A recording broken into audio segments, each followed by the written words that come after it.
Perhaps a New Zealander called Richard Pearse, an inventive young South Island farmer, had pipped them to the post by 9 months.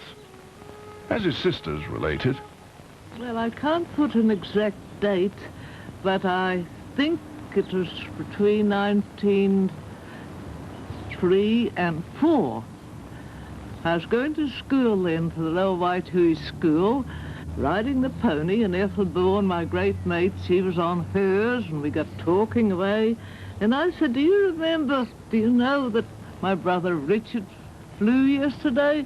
She said, don't be silly, this is April Fool's Day. And of course she knew he was making a plane, but she thought I was only pulling her leg. So that's how it happened. Some of them called him Mad Pearse. They thought he was a bit crazy. But others, when they heard he was going to fly, quite a number of them gathered on this old shingly road. And I remember my brother Warren was there. He was the one that was to set the propeller going. And he said he set it going, and there's a noise that would just about drown you.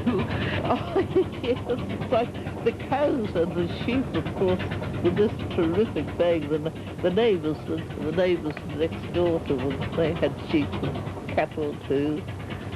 And everything went for their lives at the terrific noise. Yeah. No wonder they'd never seen anything like it before. And Warren's hat flew off. And he said the next thing it started taxiing along the road, and it went so many yards, and it veered to the left, and got landed on top of a great big 10-foot gorse hedge. It was a great work to get it down again.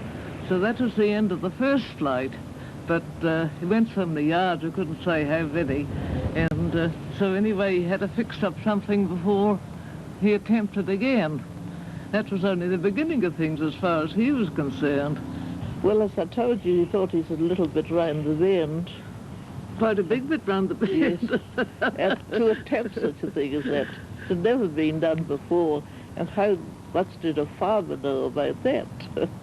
And the funny thing is that the people that talked like that then, they're the first to acclaim that he was before the Wright brothers, so yes. It just shows you how it tells. They were frightfully keen on it then. So many of them saw him too. They were out in the paddock somewhere gathering potatoes, and others working about, you know.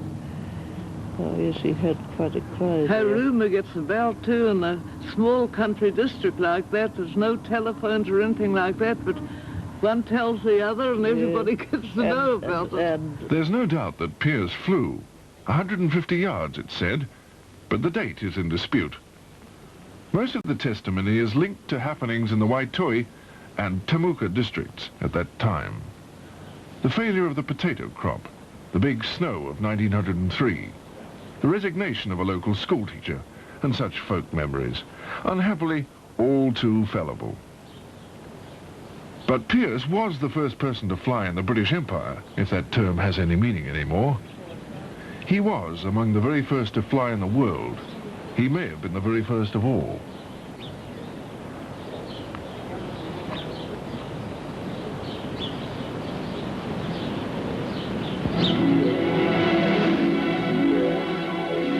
Although they were at the other end of the world from the American and European pioneers, New Zealand's early aviators showed courage and vision in their determination to fly.